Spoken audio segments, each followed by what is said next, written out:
नमस्कार। प्रादेशिक समाचार के साथ मैं पूनम किरकिट्टा। पहले मुख्य समाचार। स्वामी विवेकानंद की जयंती पर आज प्रधानमंत्री पुद्दुचेरी में 25वें राष्ट्रीय युवा महोत्सव का वर्चुअल माध्यम से उद्घाटन करेंगे। युवाओं को राष्ट्र निर्माण के लिए एकजुट करना उद्देश्य। राज्य में पिछले 24 घंटों में 4,719 नए कोविड संक्रमित मिले। एक्टिव केस 29,000 के पार।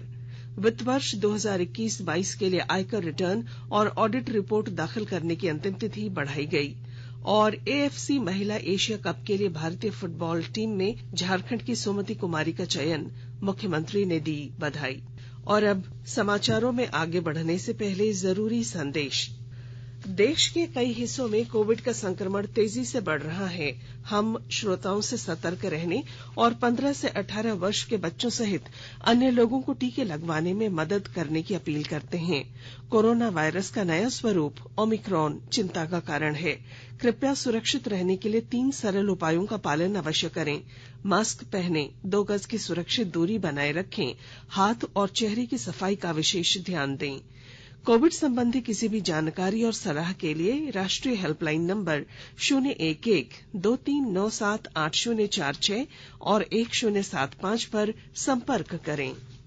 प्रधानमंत्री नरेंद्र मोदी आज स्वामी विवेकानंद जयंती पर 25वें राष्ट्रीय युवा महोत्सव का पुदुचेरी में वीडियो कॉन्फ्रेंसिंग के जरिए उद्घाटन करेंगे। स्वामी विवेकानंद की जयंती प्रत्येक वर्ष राष्ट्रीय युवा दिवस के रूप में मनाई जाती है। युवा मामलों की सचिव उषा शर्मा ने मीडिया को बताया कि इस महोत्सव का उद्देश्य देश के युवाओं की सोच को आकार देना और उन्हें राष्ट्र निर्माण के लिए संगठित शक्ति के रूप में विकसित करना है। मौजूदा कोविड स्थिति को देखते हुए 2 दिनों का ये महोत्सव वर्चुअली मनाया जा रहा है।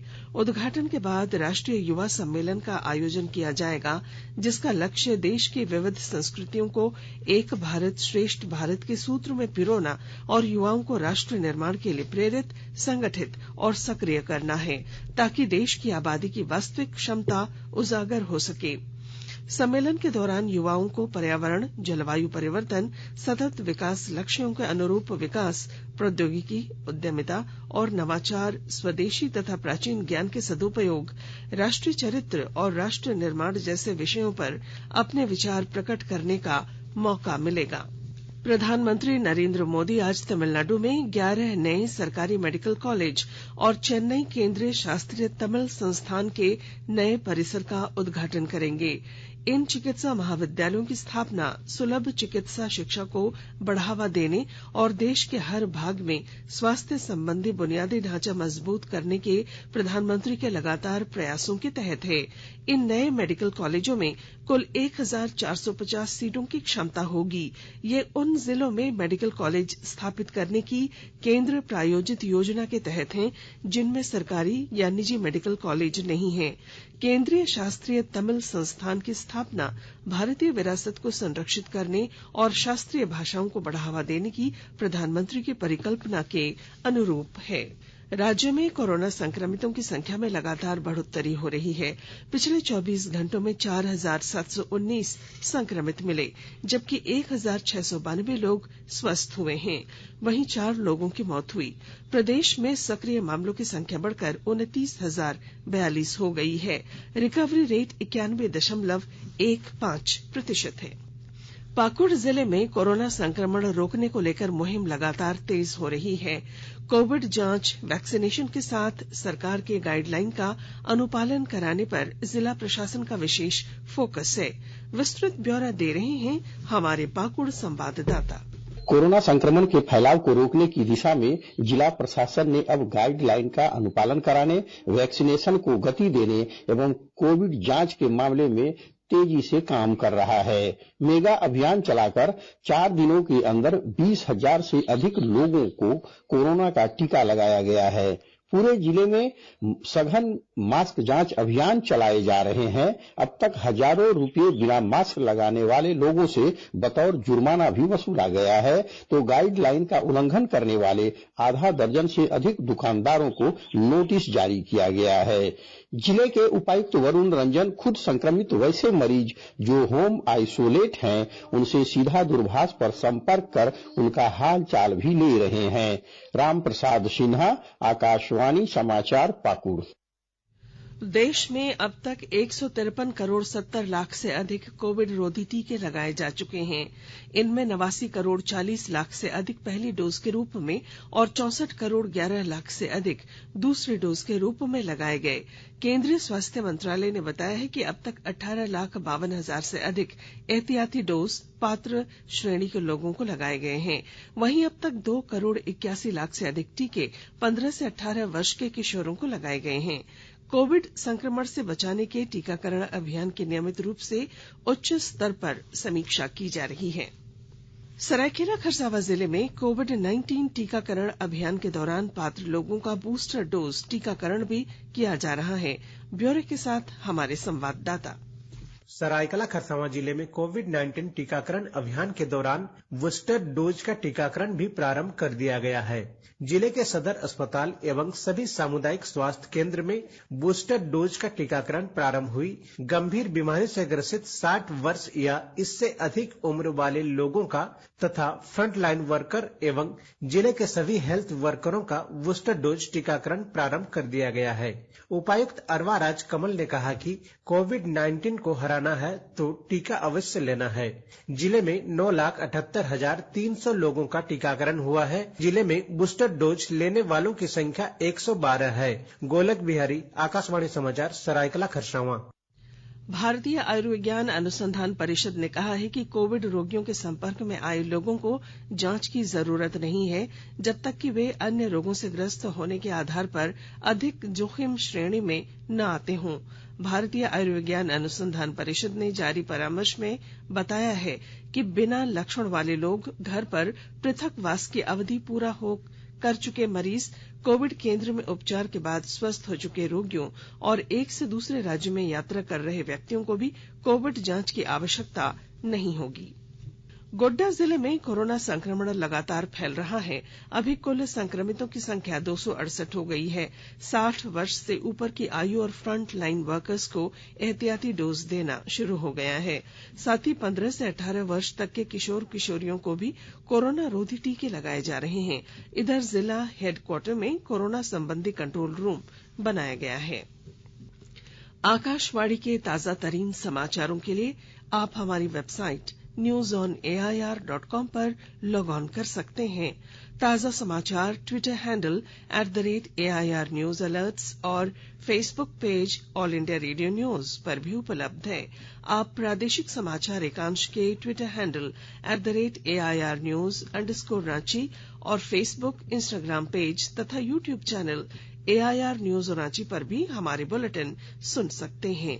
प्रादेशिक समाचार आप आकाशवाणी रांची से सुन रहे हैं और अब पेश हैं कोरोना से बचाव के कुछ संदेश। चलो मिलकर एक शुरुआत करें, चलो एक फैसला आज करें, मास्क नहीं तो टोकेंगे, कोरोना को रोकेंगे, चलो एक वादा करते हैं, चलो एक वादा करते हैं, मास्क नहीं तो टोकेंगे, कोरोना को रोकेंगे। भारत सरकार द्वारा जनहित में जारी। कोविड-19 से बचाव और सुरक्षित रहने के 3 उपाय। मास्क लगाएं, 2 गज दूरी है जरूरी, सुरक्षित दूरी रखें, हाथ और मुंह साफ रखें।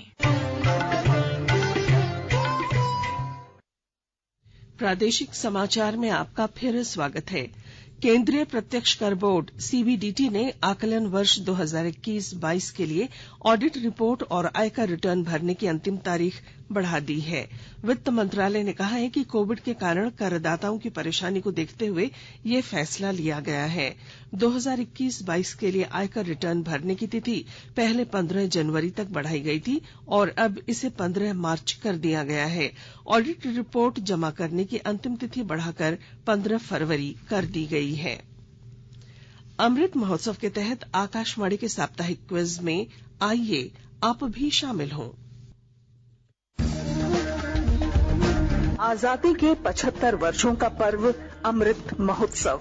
प्रत्येक बुधवार शाम 7 बजे प्रसारित होने वाले प्रादेशिक समाचार के दौरान पूछे गए प्रश्न का सही उत्तर देने वाले एक प्रतिभागी इनाम का हकदार होगा। इसके लिए सुनते रहें आकाशवाणी रांची का प्रसारण। जागो ग्राहक जागो, जागो ग्राहक जागो।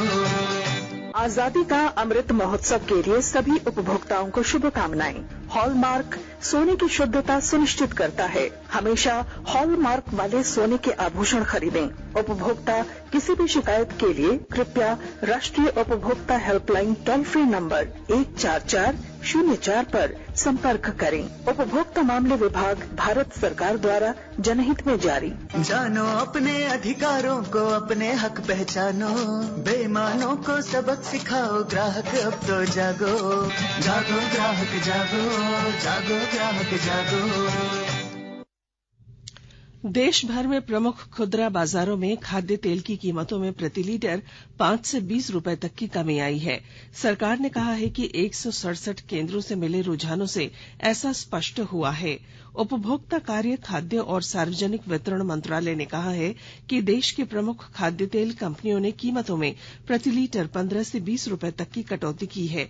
सरकार के विभिन्न उपायों के बाद कच्चे पाम तेल पर शुल्क 7.5% हो गया है। रांची में पोक्सो के विशेष न्यायाधीश मोहम्मद आसिफ इकबाल की अदालत ने नाबालिग से सामूहिक दुष्कर्म मामले में 3 दोषियों को आजीवन कारावास की सजा सुनाई है। अदालत ने कहा है कि तीनों को अंतिम सांस तक जेल में रहना होगा। तीनों पर 10-10 हजार रुपए का जुर्माना भी लगाया गया है।